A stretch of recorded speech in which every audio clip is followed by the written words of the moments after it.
Well, 30 minutes past 8, still driving your business here on the Daily Kickstarter.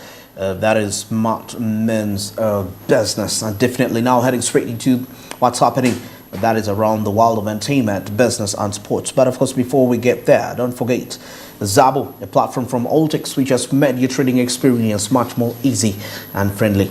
Star292 # is the USSD code there, which will avail you with quite lots of options where you can buy government bonds and securities for as little as 15,000 Ugandan shillings. Now, the markets open at 8:15 a.m. till 3:15 p.m.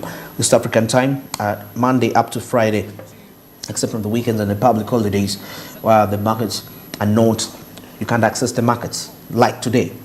But you have the rest of the days to capitalize and make quite some huge profits with Zabo, which just made this quite much more easy and friendly. There is no excuse as why you shouldn't own government bonds. Now this is a chance for you. All you need is your mobile phone, and regardless of where you're located, and Star292 # the USSD code, and life will be made much more easy. Zabo says my money, my future, and Altix East Africa, of course, says do something new. Well, now, firstly, before this very time, let's get into what's happening around the world of sports and business with Ajora.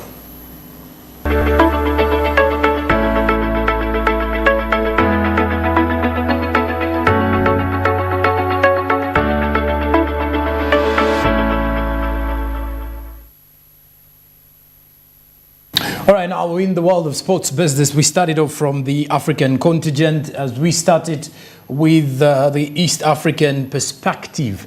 Yanga sports club that is in Tanzania is definitely now into dreamland as they qualified for the semi-finals of the CAF Confederations Cup 2023. How did they do this? They eliminated River Plate from Nigeria by 2-0 in the quarterfinals on a two-leg aggregate. 2 goals that were scored in Nigeria were enough to seal it off, because as they returned to Tanzania, it ended 0-0. That means Yanga will be into the semi-finals of the CAF Confederations Cup. Now, that's a huge win for the East African community, and a huge win for Tanzanian football. Obviously, we've been looking at how fast the Tanzanian Football Federation and how stakeholders, especially those in the private sector, have been investing heavily in football in Tanzania. Not only that, when you look at Simba Soccer Club, look at Yanga Soccer Club as well, and then you look at clubs like Azam FC, those are some of the highly invested in clubs. And Yanga this time around, which also has a Ugandan player in Khalid Awucho, is definitely living off the mark, if you are to come to think about it.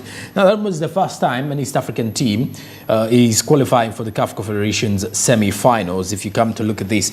And by that, it means now Yanga FC will be taking on Gallants, obviously to see if at all they make it to the finals, or their very first final of the CAF Confederations Cup. Now, when you look at that kind of situation here, by the look of things, as we continue to give you more details, Yanga faced Rivers United of Nigeria in the quarterfinals, and they carried a 2-0 advantage yesterday before they qualified.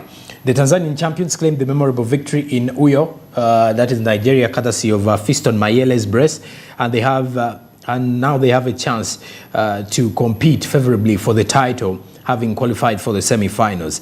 And obviously, there was a lot at stake for the team, and because when you go away in Nigeria and we walk away with a 2-0 lead of all places against River Plate, then you are definitely something that you should be earning. Now, Simba already earned $350,000 by reaching the quarterfinals, but Yanga will definitely earn more than that after making it to the semi-finals. You remember Simba SC couldn't qualify for the semi-finals, though they made it to the quarterfinals of the competitions of CAF Champions League. But Yanga, having made it to the semi-finals, have banked $450,000 US dollars. That is equivalent to $50, right? In there.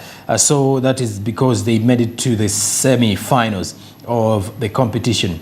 Now, they're actually a club that has always been challenging on the continental front, and this is an extra motivation of that.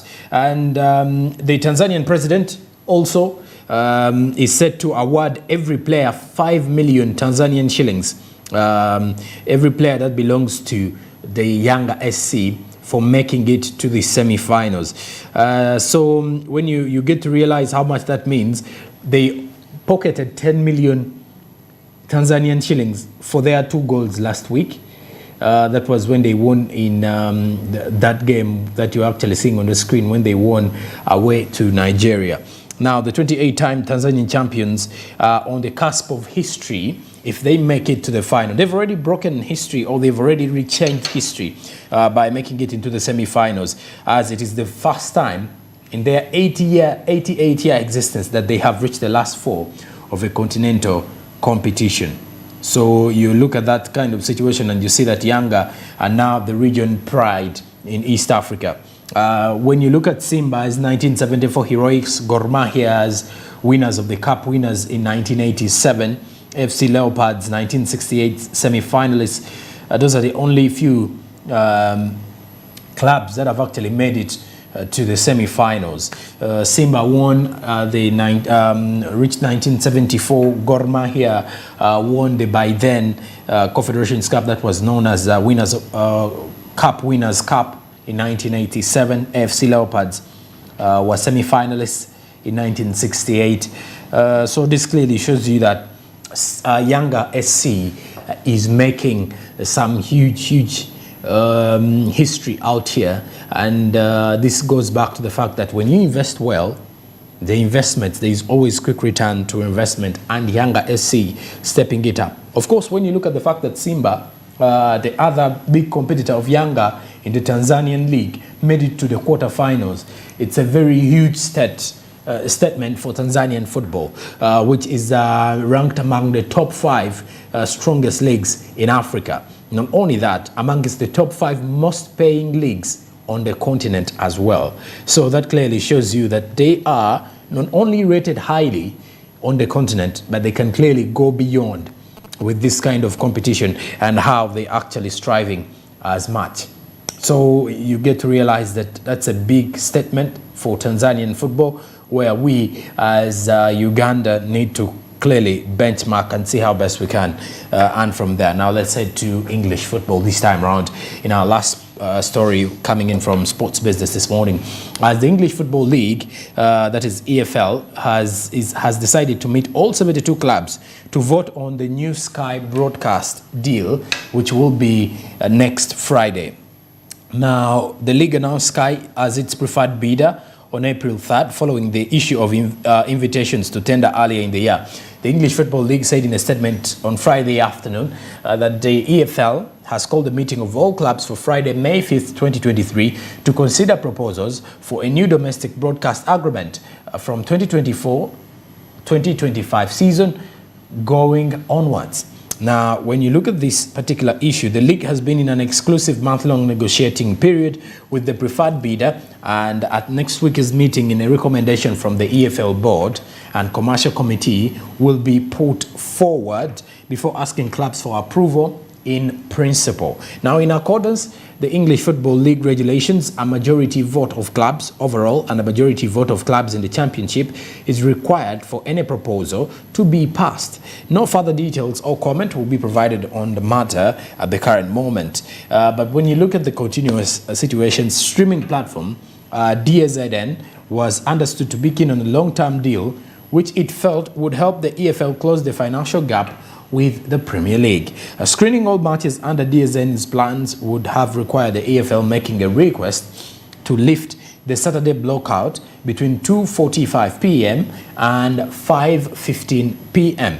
But besides that, the league's existing deal with Sky runs until the end of next season, 2023-2024, and it is reported to be worth a total of £595 million. Of course, when you look at DSN, looks like they are bringing in more money for the EFL, or the English Football League, which dubs, when you look at the English Football League or the EFL, means not only that, it means the championship, that is the second tier of, or the second division after the Premier League.